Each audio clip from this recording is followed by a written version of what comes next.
So here we go with the third arena, the Merchant Caste arena, part of the Castithan DLC, and I know it's the Castithan Charge Pack, but I prefer to say that. And you see I'm using the same weapon, same shield, same perks, everything is still the same, except for I did go ahead and I'm going to use Preparedness this time because I think it'll work a lot better with that Breacher since I'll be reloading that Heartbreaker so much. And if you're wondering that Respark, what it does actually is it makes it to where I take a little less damage while my shield is regenerating. That's the whole point of using that shield. So on we go into the arena. Super fun time.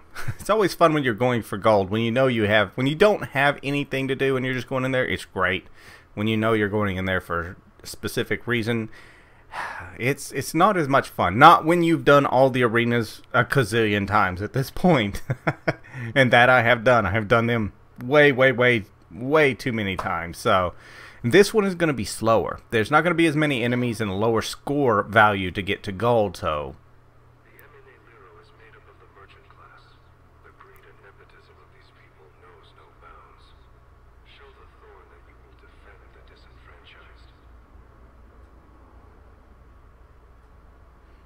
this is not going to be near as exciting as you would really hope for it to be, just because, like I said, there's no big continuous chain of just ripping enemies apart.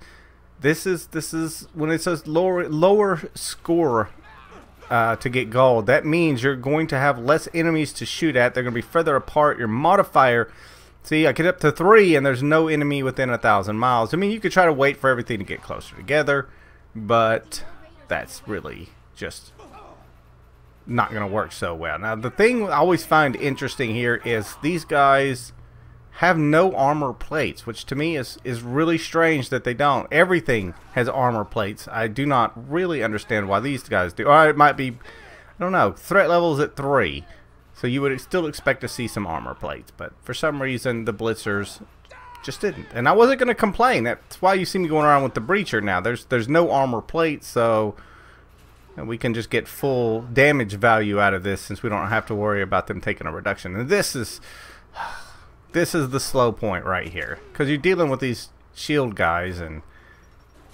they really they eat up so much of your modifier time. And I have to admit, even I was worried at first. I wasn't remembering exactly which arena I was in and what the score values were, and I believe its gold is 7,000 score on this one. So it's 5,000 for bronze, 6,000 for silver, and 7,000 for gold. And that's if I'm remembering correctly, even though I've already played this. I've played all of them. So but that means there's a lot of fighting shield guys that you just don't want to fight. And you're like, wow, I knock one shield down and I have to fight the other one off to get to it. So this is like another one of those ones where you have to be, and yeah, I started after him. It's so hard to ignore those skitterlings. You just want to kill a golden skitterling so badly, and sometimes making yourself pass that up is one of the hardest things to do. And I didn't do my ammo check, as you can see, so I'm in the wrong spot. I jumped down thinking it was down, and it was actually up. So it's still better than the previous round. Those ammo locations were really in a make it hard on you spot. Now, I hate the fire in this one. And I know they did that on purpose because you don't think about it, and the next thing is you're on fire. So that's the problem. Which it affects the enemies too. So I mean, I guess that is a bonus, but you don't think about it. So really, as you're going through here, killing all of these guys, what's really going to get you points in the end, and they take a ton of damage, so you don't just kill them real quick, is the Afflicted. Now, you see, I'm mainly going after the guys shooting rockets because they're really just kind of annoying. So, so you really want to make sure that you do something about them. So, the Blitzers really don't seem to give you quite the points that you get from the blasters. I mean, we're not, talking about a huge difference. We're talking about 30 points or so, and you see, I'm going after him again. It's just that instinct, and you just want to, and you have to fight it, and you remember how much health it has, and you're like, wait a minute, I am just wasting my time. So we'll go back to fighting normal things, That way, at least maybe by the end of round 1 here, we're going to, you know, have bronze or better. But you notice there is no multiplier, like I said. The multiplier is almost a joke, and he's really hiding from me, so there's no need in sitting there fighting a fight like that where he's just going to sit there and hide. And there's our bronze.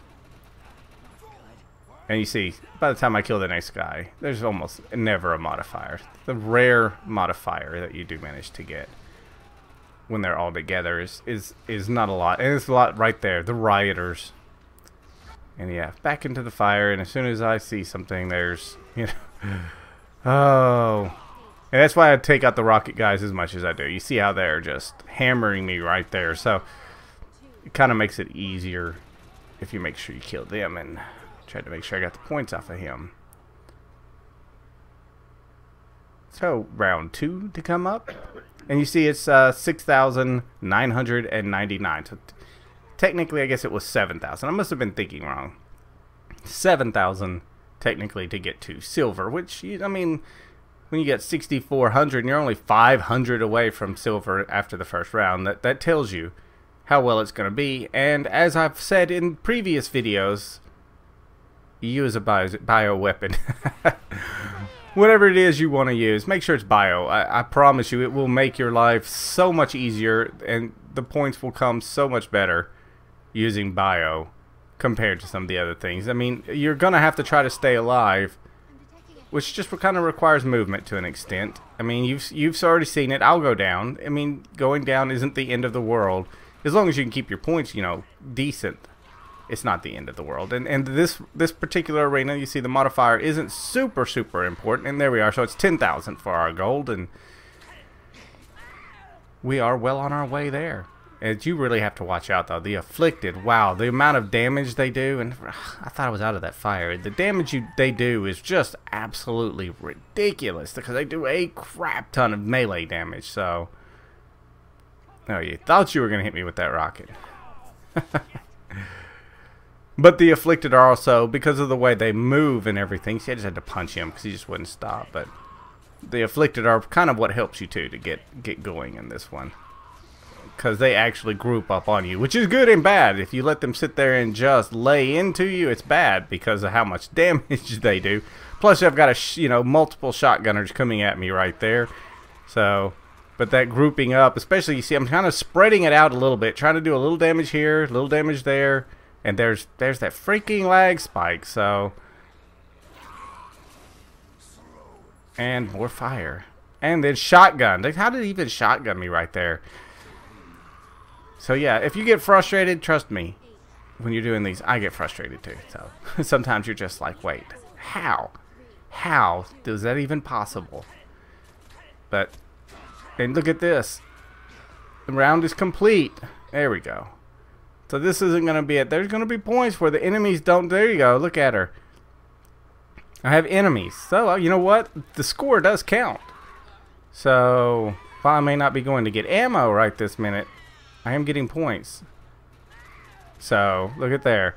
In between rounds, during intermission, I got my gold. Because it glitched up and left enemies out there.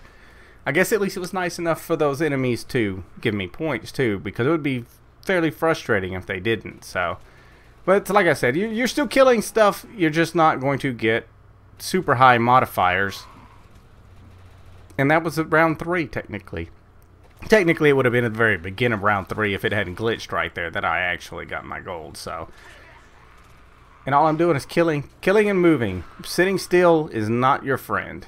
Not your friend at all, because everything, and its dog, will be shooting you, hitting you, or just being cheap one way or the other. Look at that. But, you know, that's just it. I think whenever they set up that's the perfect time to do that. When they set up the arenas, to begin with, there was no modifiers. No, I won't say modifiers, but, you know, nobody had armor plates. So I think when they tried to change things up, that it didn't quite 100% work out to where the it was the same as before. It used to be a lot harder. Or maybe I mean, technically I could be wrong and just not know exactly what I'm talking about. They may have reduced the difficulty. It may have been people said it was too hard to get gold, so they made it easier. It used to be considerably harder to get gold on these arenas than it is now. The fact of the matter that it's probably been a year and a half since I've played these arenas.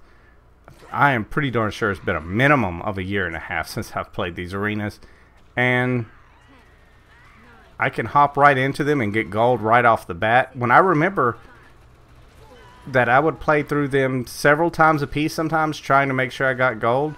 So it's much easier. And why can't I run? Why can't I run? For some reason it was like I had bio on when I didn't. But for some reason it was a lot easier to get gold in these Castithan arenas than it ever used to be. So let's be happy for that, because normally you don't get things made as easy as this compared. Now this one, I think this one may be one of my least favorites, and yeah, if I don't have to, I'm not even gonna mess with them. And you see at this point I got 2 minutes and it's over with, so technically I don't really want to do a lot. Shoot things that are coming at me to an extent, but don't really want to go out there and fight a tanker and go down. There's absolutely, if you're just trying to get your gold so you can get your pursuits done or get your reputation, absolutely no reason to put yourself at risk at losing it. So just kind of sit back if you choose to. And that's kind of what I'm doing here. I'm like, you know what? I've already done it. I'm well past gold. There is absolutely no reason for me to go over there and really take on a tanker. So, and yeah, somebody's talking in clan chat, and for the life of me, I could not remember how to mute it because it was frustrating. Their mic was making noise and everything, and I'll take care of that. But for right this minute, I was like, okay, well, nothing's coming after me, and that stupid tanker's coming after me. I'm like, well, he's that far away. Maybe I can look and try it again, because that just drives me crazy.